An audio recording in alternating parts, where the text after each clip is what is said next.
कोई कबीर को तीर्थंकर नहीं कहता, हालांकि कबीर में क्या कमी है किसी तीर्थंकर से, मगर कैसे कबीर को तीर्थंकर को जुला है? छोड़ने वगैरह को कुछ है ही नहीं, पकड़ने को नहीं है, छोड़ने को कहां से लाओ? रोज बुन लेते हैं कपड़ा, रोज बेच लेते हैं, बस किसी तरह खाना पीना चल जाए, वो भी पूरा नहीं चल पाता, उसमें भी बड़ी झंझटें आ जाती।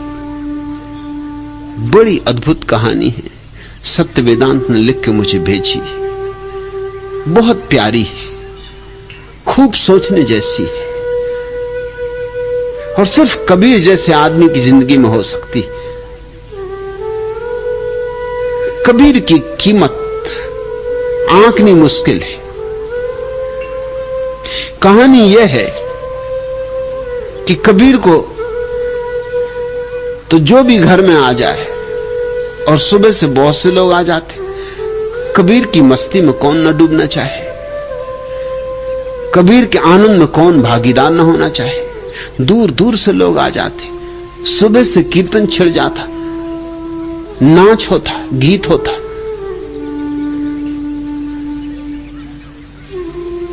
भीतर की शराब बहती, लोग मदमस्त होके पीते, फिर भोजन का समय हो जाता।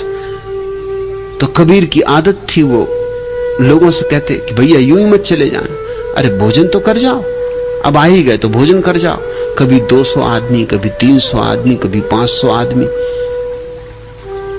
गरीब कबीर की हैसियत क्या, बामुश्किल दिन भर कपड़ा बुन के कितना बुनोगे?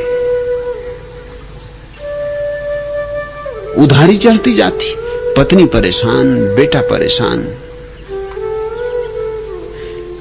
एक दिन यह हालत हो गई कि जब पत्नी बाजार गई और दुकानदार से उसने भोजन के लिए प्रार्थना की कि घर में 200 आदमी बैठे और मेरे पति ने निमंत्रण दे दिया है, मैं पीछे के दरवाजे से भाग के आई हूं, जल्दी से कुछ चावल दो, घी दो, आटा दो। उस दुकानदार ने कहा बहुत हो गया, पहले का कर्ज चुकाओ, ये कर्ज बढ़ता ही जा रहा है, ये चुकेगा कैसे? मेरी दुकान तुम डुबा दोगे। ये कबीर का तो भजन चले और मेरा भंडा फूटा जा रहा है।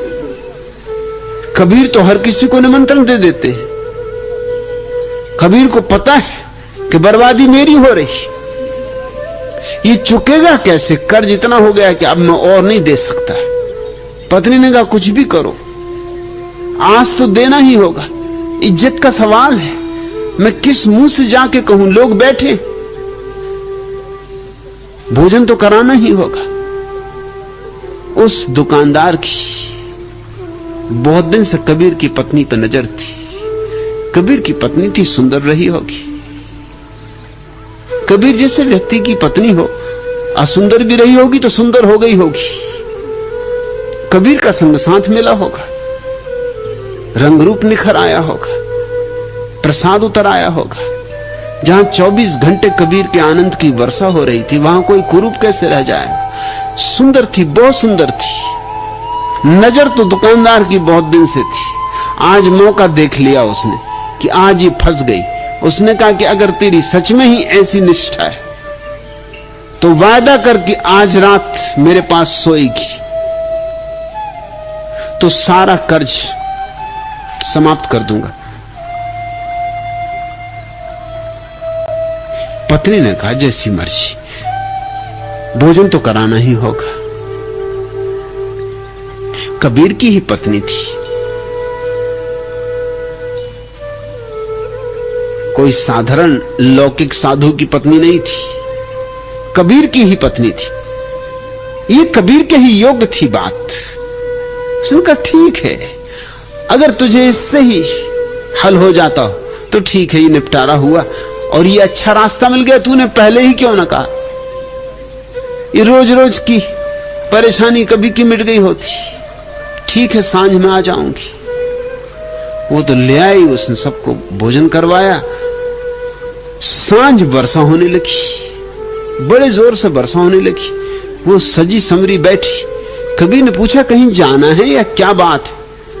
तू सजी समरी बैठी है, वर्षा जोर से हो रही है। उसने कहा जाना है और जरूर जाना है। तुमसे क्या छिपाना है? इसको प्रेम कहते। तुमसे क्या छिपाना है? पूरी कहानी कह दी कि यूं यूं मामला है, कर्ज बहुत बढ़ गया, आज दुकानदार देने को राजी न था। उसने तो कहा आज रात अगर तू मेरे पास आके रुक जाए पूरी रात तो सारा कर्ज माफ कर दूंगा। तो कुंजी हाथ लग गई। अब कोई चिंता नहीं, अब तुम जितनों को निमंत्रण देना हो दो।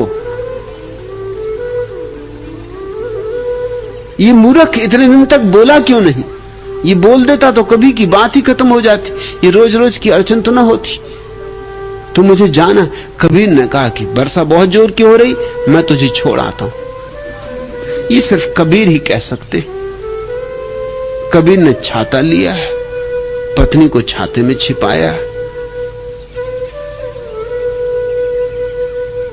उसे ले गए और कहा कि तू भीतर जा, मैं बाहर बैठा हूं क्योंकि वर्षा बंद हो नहीं रही। जब निपट चुके तो मैं तुझे घर वापस ले चलूंगा।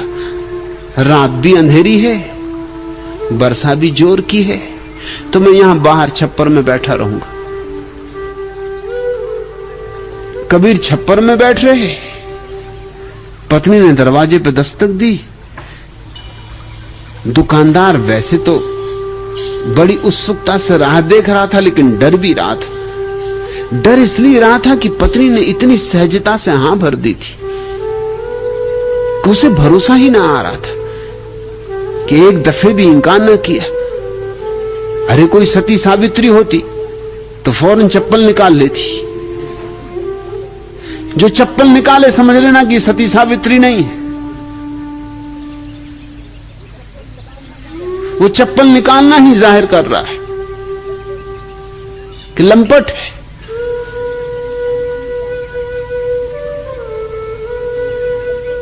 एकदम हां भर दिया, भरोसा नहीं आ रहा था। और कबीर की पत्नी ऐसा हां भर दे, न लाज न संकोच न विरोध, एक चेहरे पर बदली भी ना आई, जैसे कोई खास बात ही ना हो। आएगी भी कि नहीं ये भरोसा नहीं था। सोचता था कि धोखा दे गई, सोचता था कि ले गई सामान, आने वाने वाली नहीं। लेकिन जब द्वार पर उसने दस्तक दी और दरवाजा खोला, पत्नी सामने खड़ी थी, सज बच के आई थी, जो भी घर में सुंदर था पहन के आई थी। घबरा गया, दुकानदार घबरा गया, पसीना छूट गया। सोचा न था कि पत्नी आ जाएगी। एक दफा तो आंख पे भरोसा ना आया, और दूसरी बात देख के और हैरान हुआ कि इतनी धुआंधार वर्षा हो रही, मूसलाधार, और पत्नी बिल्कुल भीगी नहीं। उसने पूछा कि इसमें मूसलाधार वर्षा में मुझे भरोसा ना था कि तू आएगी, मगर आई, ये ठीक, मगर ये चमत्कार क्या है कि तुझ पर तो बूंद भी नहीं पड़ी, तेरे कपड़े तो भीगे भी नहीं। उसने कहा भीगते कैसे? अरे कबीर जो मुझे साथ लेके आए, खुद भीगते रहे, छाते में मुझे छिपाए रहे, कहने लगे मैं भीग जाऊं तो कोई बात नहीं, लेकिन तुझे तो अब उस दुकानदार के पास जाना है। उस बेचारे का क्या कसूर कि आज वर्षा हो रही। वो तो दुकानदार और भी लड़खड़ा गया। उसने कहा कबीर छोड़ गए? कबीर कहां है? गए कि यही? उसने कहा गए नहीं, छप्पर में बैठे, क्योंकि वो कहते जब तू निपट जाए, पता नहीं वर्षा रुके ना रुके, रात अंधेरी है, तो ले जाने के लिए बैठे, तो जल्दी निपट लो, तुम्हें जो करना हो कर लो, क्योंकि उनको ज्यादा देर बिठाए रखना भी ठीक नहीं। सुबह ब्रह्म मुहूर्त में फिर उठाना होता है, और फिर भजन कीर्तन और भक्ति इकट्ठे होंगे। पैरों पर गिर पड़ा वो दुकानदार, भागा, कबीर के पैर छुए। कबीर ने कहा कि तू समय खराब न कर, तू अपना काम निपटा, हमें अपना काम करने थे, तू इन बातों में मत उलझ। अरे पैर छूना वगैरह पीछे हो लेगा, सुबह आ जाना, भजन कीर्तन कर लेना, वहीं पैर भी छू लेना, मगर अभी तू अपना काम निपटा। उसने कहा आप कहते क्या हैं? और मुझे न मारो, और मुझे न दुत्कारो, और मुझे गर्हित न करो, और मुझे अपमानित न करो। कबीर ने कहा नहीं, तेरा हम कोई अपमान नहीं कर रहे। इन बातों का मूल्य ही क्या है? यह होगी ज्ञानी की दृष्टि। कबीर को मैं कहूंगा तीर्थंकर। मेरे लिए कबीर ने कितने घोड़े और कितने हाथी छोड़े ये सवाल नहीं। एक बात देख ली कि ये संसार और इसके मूल्यों का कोई मूल्य नहीं। इसकी नीति कुछ नीति नहीं, इसकी अनीति कुछ अनीति नहीं, सब व्यवहारिक बातें हैं।